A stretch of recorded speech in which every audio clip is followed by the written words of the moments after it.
আইনি জটিলতার জন্য বন্ধ উপস্বাস্থ্য কেন্দ্র নির্মাণের কাজ। মুর্শিদাবাদ জেলার বড়োয়া বিধানসভার বড়োয়া ১ নম্বর গ্রাম পঞ্চায়েতের অধীনে গোপালনগর এলাকায় সাধারণ মানুষের সুবিধার্থে নির্মাণ করা হচ্ছিল উপস্বাস্থ্য কেন্দ্র। জানা গিয়েছে সরকারি জায়গার উপর কাজটির অনুমোদন পাস হয়, তারপর থেকেই কিছুদিনের মধ্যে নির্মাণের কাজও শুরু হয়। টানা ১ মাস নির্মাণের কাজ হওয়ার পর গ্রামের এক বাসিন্দা দাবি করেন জায়গাটি সরকারি হলেও তার দখলে আছে, সেই কারণে আদালতে গিয়ে মামলা করেন তিনি। একজন ব্যক্তি এখানে ধান টান তুলতো, খামার করতো, ব্যবহার করতো, আর কি সরকারি জায়গা ব্যবহার করতো, সে কেস করেছিল, তার জন্য বন্ধ করেছিল। হ্যাঁ, বন্ধ হওয়ার পর থেকে এখন চালু হয়নি। এখানে ৪-৫টা গ্রাম আছে, ৪-৫টা গ্রামের লোকেরও এখানে চাইছে এখানে হোক, তাদের পাশাপাশি গ্রাম, কাছাকাছি, সেই জন্য এদের খুব উপকৃত হবে এখানে হলে। আদালতে মামলা করার কারণে বন্ধ হয়ে গিয়েছে নির্মাণের কাজ। গ্রামের সমস্ত মানুষজন চান জায়গাটিতে উপস্বাস্থ্য কেন্দ্র তৈরি হোক। উপস্বাস্থ্য কেন্দ্র তৈরি করে পরিষেবা চালু হলে মশাড্ডা, রাঙ্গাবাড়ি, চক্রবাটি, শ্রীহট্ট সহ ৫ থেকে ৬টি গ্রামের মানুষ সেই পরিষেবা পাবেন। তাদের আর ৩-৪ কিলোমিটার দূরে পরিষেবা নিতে যেতে হবে না।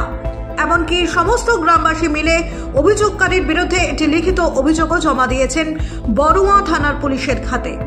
এখন দেখার বিষয় পুনরায় কবে শুরু হবে নির্মাণের কাজ, সেই আশাতেই দিন গুনছেন এলাকাবাসী। আমাদের অনেক সুবিধা হয়, আমরা এই বয়স্ক মানুষরা এখানে ওখানে যেতে পারছি না, এখানে থাকলে বলতে দুটো ওষুধ পানি ট্যাবলেট হোক, কিছু হোক, এটা সব পরীক্ষা নিরীক্ষা করতে পারবে, করবে, সব রকমই হবে। আমাদের খুবই ভালো। এই বাচ্চা নিয়ে পোলিও দিতে যাওয়া, এই জলে কাদাতে এখানে ওখানে খুব অসুবিধা হয় আমাদের।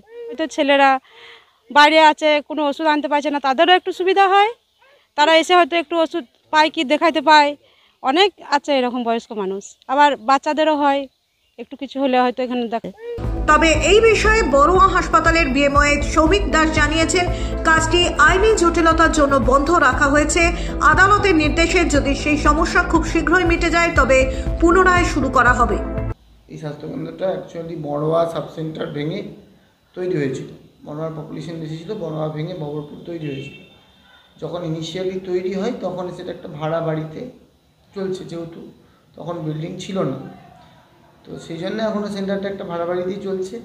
এরপরে একটা কনস্ট্রাকশনের কাজ শুরু হয় গোপালনগর এলাকায়, এবং সেখানে কনস্ট্রাকশন চলছে, কিন্তু আইনি জটিলতার জন্য সেই কনস্ট্রাকশনের কাজ আটকে আছে, এবং আইনি পথটা ডিপার্টমেন্ট দেখছে।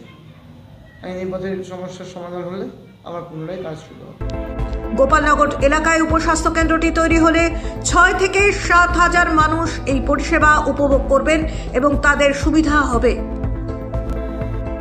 বড়োয়া থেকে জয়ন্ত দাসের রিপোর্ট, বাংলা দর্শন।